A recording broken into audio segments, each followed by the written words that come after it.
السلام عليكم ورحمة الله تعالى وبركاته. معكم كابتن سيد نسر مدرب منتخب مصر في كمال الأجسام بطل العالم والقوام الأفضل. النهارده يا جماعة معايا بس معلومة عايز أوصلها برضو. الحلقة اللي فاتت أو المعلومة اللي فاتت أنا كنت اتكلمت على دعم المعدة وأنزيمات الهضم اللي احنا نجيبها. فناس كتير اتصلت بيا وحابة تعرف الأنزيمات دي اسمها إيه. اللي أنا بتكلم عليه النوع ده اللي هو اسمه دايجستين. هو ده اللي أنا بتكلم عليه، اللي هو يكون أنزيمات هاضمة فقط أو أنزيمات هضم فقط، ما يبقاش دواء. كويس كده.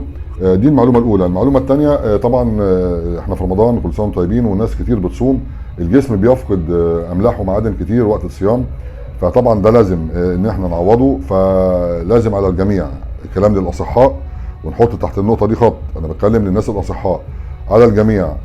اي حد ما بيعانيش من اي مشكله بعد ما يفطر لازم يستخدم مالتي فيتامين وياخد دهون صحيه.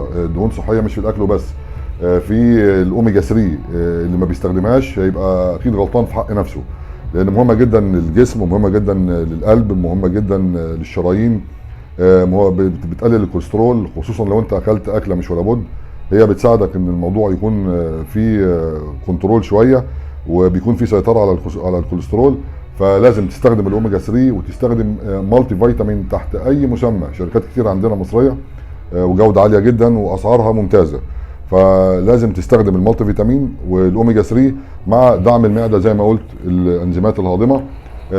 هيفرقوا معاك كتير جدا. الكلام للجميع، الرجاله والسيدات، اي حد بيعاني من عسر هضم، ست البيت اللي بتشتغل بتعمل مجهود وحاسه ان ما عندهاش طاقه او الباور بتاعها بيقل، بيبقى فقد شويه في الاملاح والمعادن.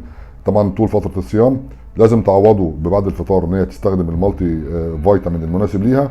وزي ما قلت ان هو متوفر في الصيدليه تحت مسميات كتير وسعر بيكون كويس. دمتم بخير، ان شاء الله معلومات جايه كتير مع الكابتن سيد. السلام عليكم.